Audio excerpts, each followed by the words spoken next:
انبیاء کے ذریعے انہیں احکامات دیے، رسول اللہ صلی اللہ علیہ وسلم کی امت کی شان اور فضل اللہ نے بتانے کے لیے فرمایا یا ایھا الذین آمنو، اے ایمان والو، براہ راست خطاب فرمایا۔ تو حضرت رسول اللہ صلی اللہ علیہ وسلم نے حضرت عبداللہ ابن مسعود رضی اللہ تعالیٰ عنہ سے ارشاد فرمایا، عبداللہ جب تم اللہ کا کلام پڑھو نا اور یہ جملہ تمہارے سامنے آئے یا ایھا الذین آمنو، پورے قلب و ذہن کے ساتھ خدا کی طرف متوجہ ہو جایا کرو کہ میرا رب مجھ سے بات کر رہا ہے۔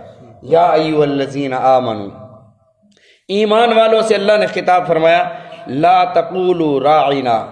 اچھا، ایمان والوں سے خطاب ہوا، اے ایمان والو، خدا نہ خواستہ وہ لمحہ انسان کا ایمان میں نہ ہو جب خدا کا خطاب آ رہا ہے، انسان خدا کے سامنے جب بارگاہ عزدی میں جائے گا، وہاں پر ساری مثلا 70 سال کی زندگی ہے، 90 سال کی زندگی ہے، ساری زندگی خدا کے سامنے ہوگی، تو انسان کی زندگی کا کوئی ایسا لمحہ جس میں انسان کا ایمان نہ ہو، بڑے خطرناک بات ہے۔ اللہ اس ساعت پر، اس لمحے پر اللہ فرماتے ہیں کہ اشارہ فرمائے کہ یہ لمحہ تمہارا کفر میں گزرا ہے، شرک میں گزرا ہے۔ وہ کیسے؟ فرمایا من حلف لغیر اللہ فقد اشرک، جس نے خدا کے علاوہ کسی اور کی قسم کھائی اس نے شرک کیا۔ ابے کی قسم ہے، بیٹے کی قسم ہے، ماں کی قسم ہے، روزی کے اڈے پر بیٹھا ہوں اس کی قسم ہے، فلاں کی قسم ہے، چارپائی کی قسم ہے، جنازے کی، یہ قسمیں ہمارے ہاں رائج ہیں۔ فرمایا من حلف لغیر اللہ فقد اشرک۔ اللہ کے نبی صلی اللہ علیہ وسلم نے ارشاد فرمایا جب بھی تمہیں قسم کھانے کی ضرورت اور حاجت پڑے تو صرف اللہ کی قسم کھایا کرو، خدا کے نام پر قسم کھایا کرو، کفارہ بھی اسی قسم پر ہوتا ہے۔ اگر خدا نہ خواستہ کسی نے یہ قسم کھائی اللہ کی قسم میں فلاں کے گھر نہیں جاؤں گا یا یہ کام نہیں کروں گا، وہ کر لیا تو کفارہ ہے، اس کا قسم کا کفارہ ہے، باقی کسی قسم کا کفارہ بھی نہیں ہے۔ تو انسان کو بسا اوقات پتہ نہیں چلتا، وہ ایمان اور اسلام سے نکل جاتا ہے۔ یہ بڑی محتاط ہونے کی ضرورت ہے کہ انسان جب دوست بیٹھے ہوتے ہیں تو کہتے ہیں کہ ایک کہتا ہے کہ شریعت کی بات ایسے ہے، دوسرا کہتا ہے یار ابھی شریعت کو ایک طرف رکھ، ابھی تو ہم اپنی بات کر رہے ہیں، تو یہ کہنے والا اسلام سے نکل جاتا ہے۔ نکاح ہے تو نکاح ٹوٹ جاتا ہے، تجدید نکاح ضروری ہے۔ اور اسی طرح کئی بار ایسے ہوا بھی ہے، پڑھے لکھے لوگ، بڑے سمجھدار لوگ، جب بھی میرے ساتھ بھی ایسے ہوا، بات کر رہے تھے تو میں نے جب بات شروع کی تو کہتا ہے یار جب بھی کوئی بات ہوتی ہے آپ آیت یا حدیث لاتے ہیں، اس کے علاوہ کوئی کام نہیں ہے، انسان ایمان سے نکل جاتا ہے۔ رسول اللہ صلی اللہ علیہ وسلم کے مبارک شہر کی کھجور کو کھجڑی کہنا توہین اور اہانت کے لیے، کمتر سمجھنے کے لیے بندہ ایمان سے نکل جاتا ہے۔ بسا اوقات ہم ایسے جملے بول جاتے ہیں، مثلا نعوذ باللہ ثم نعوذ باللہ، نقل کفر نہ باشد، اس کی تو خدا بھی کچھ نہیں بگاڑ سکتا، یہ کفریہ جملہ ہے۔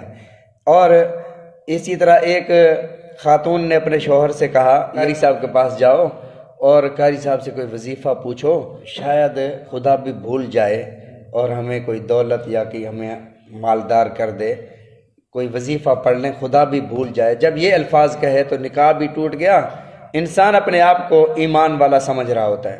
نبی علیہ الصلوۃ والسلام نے ارشاد فرمایا ایک زمانہ ایسا آئے گا یصبح مومنا ویمسی کافرا، صبح کو مومن ہوں گے، شام کو کافر ہوں گے، اپنی بیویوں سے زنا کریں گے۔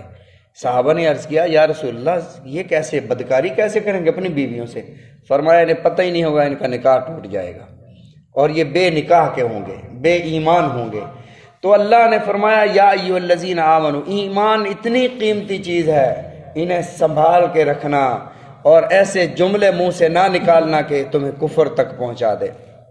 اے ایمان والو لا تقولوا راعنا، راعنا نہ کہو، وقولوا انظرنا، کہو تم انظرنا، واسمعوا اور سنو تم، وللکافرین عذاب علیم، کافروں کے لیے دردناک عذاب ہے۔ اسی طرح یہودی آیا کرتے تھے نبی علیہ الصلوۃ والسلام کی خدمت میں اور یوں کہتے السلام علیکم، السلام علیکم۔ السلام کا معنی ہوتا ہے موت، السلام کا معنی ہوتا ہے ہلاکت، السلام علیکم۔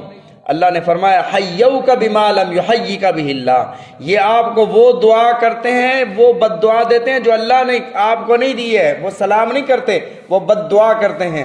آپ ان کو جواب میں کہا کریں وعلیکم، جو تم مجھے کہہ رہے وہی تم پر ہو، وعلیکم، اس لیے اگر کوئی کافر کسی مسلمان کو سلام کرتا ہے تو کافر کے سلام کا جواب وعلیکم السلام نہیں ہے، وعلیکم سلام خدا کا نام ہے، صفاتی نام ہے، یا سلام سلام ہے، تو کافر کے لیے سلامتی نہیں۔ اس لیے فرمایا کہ جب قرآن پڑھا جا رہا ہو خاموشی سے سنا کرو، اور سننے والے پر خدا کی طرف سے سلامتی نازل ہوتی ہے، لعلکم ترحمون، تاکہ تم پر رحمت نازل کی جائے، اور رحمت کافروں پر نہیں۔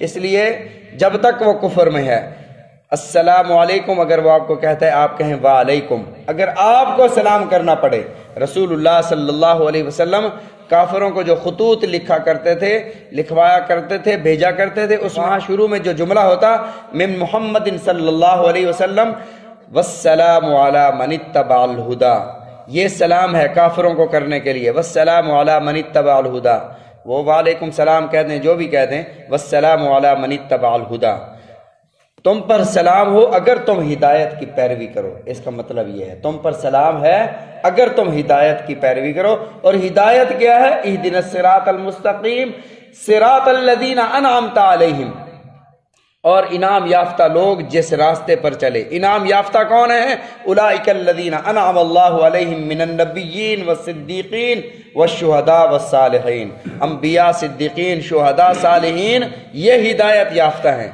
جتنے بھی انبیاء علیہ الصلوۃ والتسلیمات آئے۔ بہرحال اللہ نے قرآن مجید میں آداب سکھائے مومنین کو رسول اللہ صلی اللہ علیہ وسلم کے، اور سورہ حجرات میں ارشاد فرمایا لا ترفعوا اصواتکم فوق صوت النبی، اپنی آواز کو نبی کی آواز سے بلند نہ کرنا، اگر تم نے ایسا کیا ان تحبط اعمالکم وانتم لا تشعرون، تمہارے اعمال ضائع کر دیے جائیں گے، تمہیں پتہ ہی نہیں چلے گا۔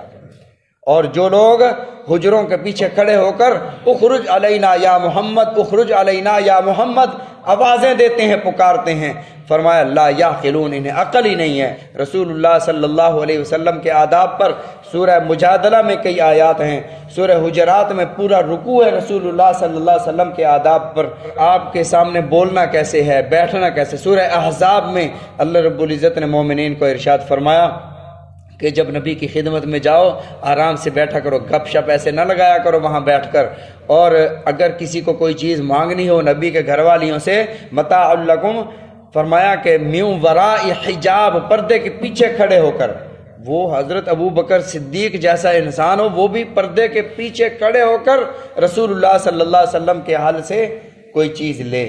پردے کے احکامات پورے قرآن مجید میں حضرت اماں عائشہ صدیقہ رضی اللہ تعالیٰ عنہ سے پوچھا گیا اماں رسول اللہ صلی اللہ علیہ وسلم کے اخلاق اور آپ کی شان تو بتائیں، آپ نے فرمایا تم نے قرآن پڑھا ہوا نہیں ہے؟ پڑھا ہوا ہے۔ فرمایا کان خلقہ القرآن، میرے آقا علیہ الصلوۃ والسلام کی شان سارے کا سارا قرآن ہے، قرآن پڑھو، یہ میرے رسول اللہ صلی اللہ علیہ وسلم کی شان اللہ نے بیان فرمائی ہے۔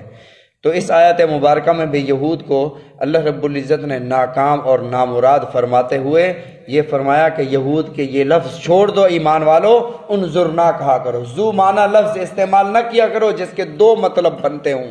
فرمایا کہ وللکافرین عذاب علیم، کافروں کے لیے دردناک عذاب ہے۔ اللہ تعالی ہم سب کو قرآن مجید سمجھنے کی، عمل کرنے کی توفیق عطا فرمائے، رسول اللہ صلی اللہ علیہ وسلم کے فرامین سمجھنے کی، عمل کرنے کی توفیق عطا فرمائے۔